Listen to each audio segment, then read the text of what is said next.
এবার জানবো খুলনার বাজারের দাম দর। আরো জানাতে যোগ দিচ্ছেন প্রতিনিধি আশরাফুল ইসলাম নূর। নূর, সপ্তাহের ছুটির দিনে কেমন দেখছেন খুলনার বাজার দর? সানবিট সব দিবে সামাল। সানবিট ম্যাজিক প্রেস ডিশওয়াশিং এর মাথা ঘোরানো সলিউশন।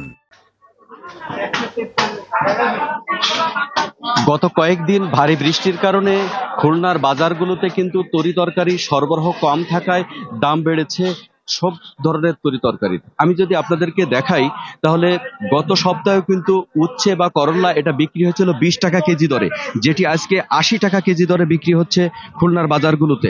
এছাড়া বরবটি 80 টাকা, টমেটো 100 টাকা, বেগুন 70 থেকে 80 টাকা, পটল 30 টাকা, কুশি 50 টাকা, করলা 40 টাকা, ভেন্ডি 40 টাকা, পেঁপে 35 থেকে 40 টাকা, মিষ্টি কুমড়া 30 টাকা, আমড়া এবং খিরাই, কচুরমুখী সব ধরনের তরিতরকারির দাম বেড়েছে। স্বস্তি নেই কিন্তু মাছ বাজারেও।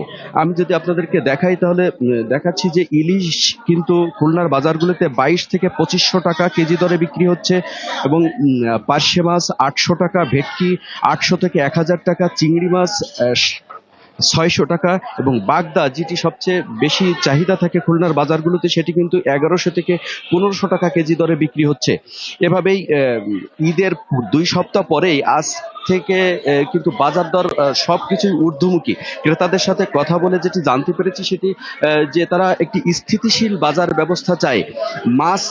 মাছের সাথে সাথেই কিন্তু দাম বেড়েছে, মুরগির দামও বেড়েছে, যেটি পোলট্রি মুরগি বিক্রি হচ্ছে 250 থেকে 280 টাকা, দেশি মুরগি বিক্রি হচ্ছে 450 থেকে 500 টাকা এবং হাঁস বিক্রি হচ্ছে 350 থেকে 400 টাকা কেজি দরে। তহিদ, এই ছিল খুলনার নতুন বাজার থেকে সর্বশেষ।